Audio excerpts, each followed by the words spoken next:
Every year I'll say I'll read more standalone books, and every year I end up deep in some long series again. So for 2026 I'm keeping a simple goal: read at least 5 standalone novels. No sequels, no extended universe, just a story that starts, does its thing, and ends. And a couple of these, they might actually go to really test me, both emotionally and conceptually. And I love standalones because there's nowhere to hide. The book has one shot to win you over.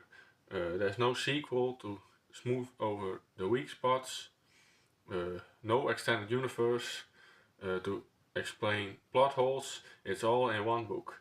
And that can be intimidating, but also really satisfying. And this list is intentional. I've arranged them from the most accessible to the most challenging. That way, we start with a strong hook and slowly ramp up the books that are going to make me think and maybe even feel a little overwhelming. And along the way, I'll share why I'm excited about each book and what I hope to get out of it, and maybe some comparisons to other novels I read. So the first one is Tigana by Guy Gabriel Kay. Tigana is the fantasy pick, and honestly it's the one I've been putting off the longest. The premise is pretty interesting. A kingdom is conquered, and one of the rulers uses magic to erase it from history.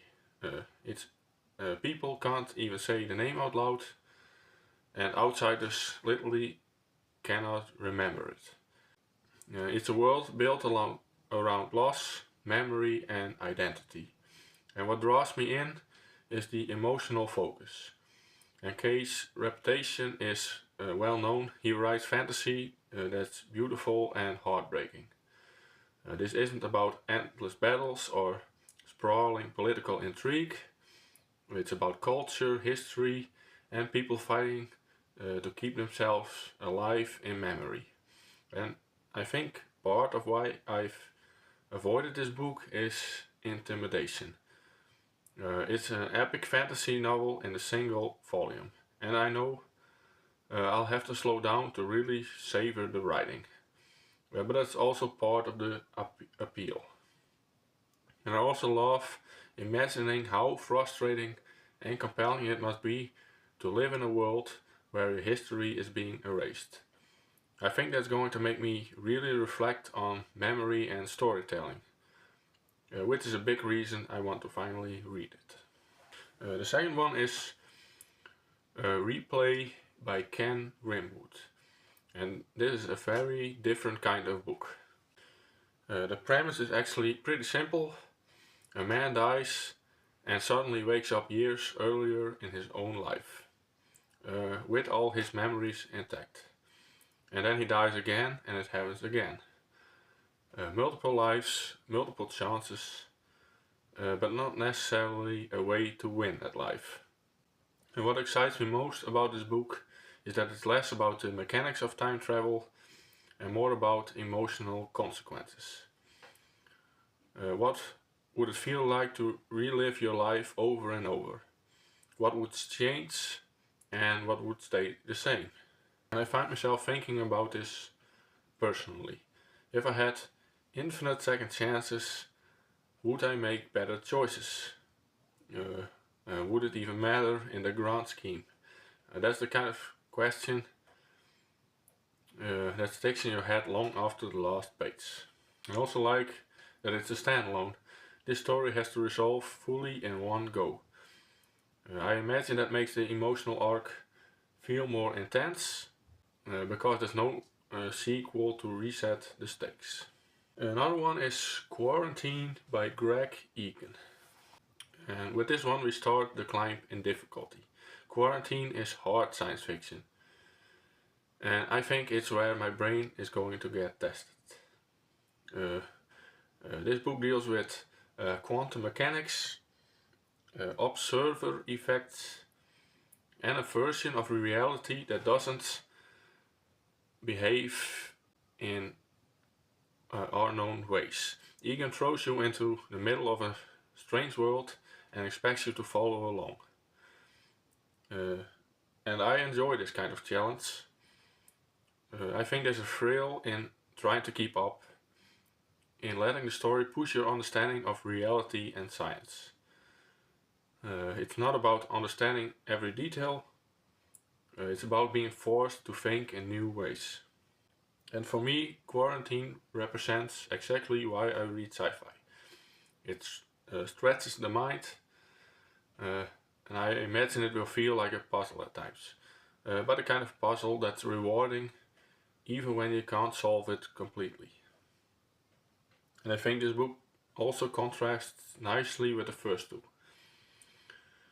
We went from epic fantasy and emotional reflection into something abstract and conceptually heavy. Each book brings something different.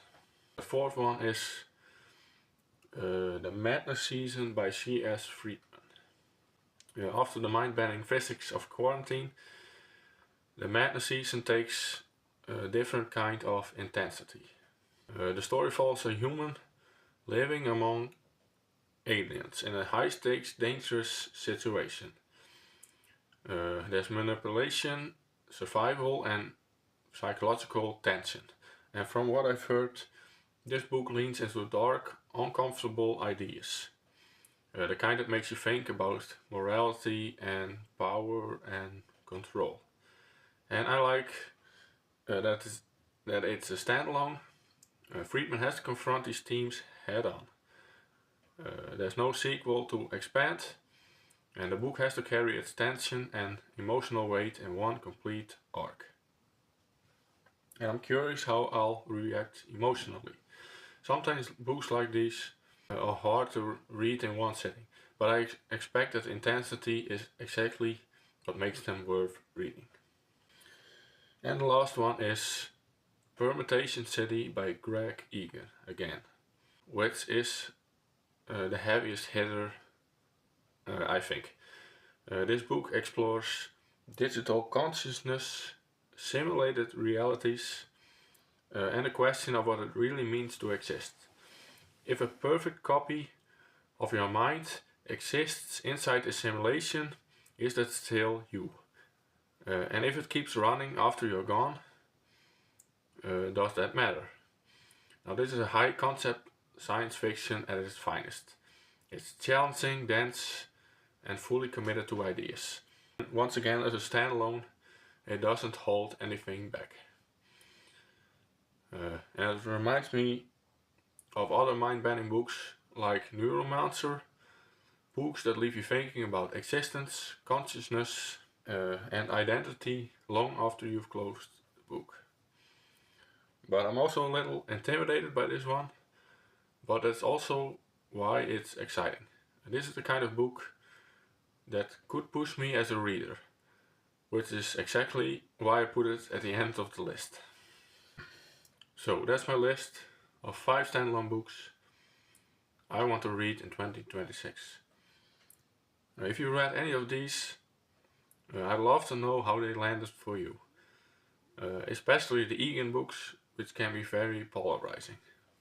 And I'd also like to hear your recommendations for other standalone books that really lean into big ideas or strong emotional storytelling. I've learned over the years that some of my favorite reading experiences have come from books that didn't have sequels to fall back on. For me, standalones are about taking a full journey and having it resolve on its own terms. And there's a satisfaction in that, a sense of completion that you don't always get from long series. Thank you for watching, and if you like this kind of reading discussion, I hope to see you in the next one.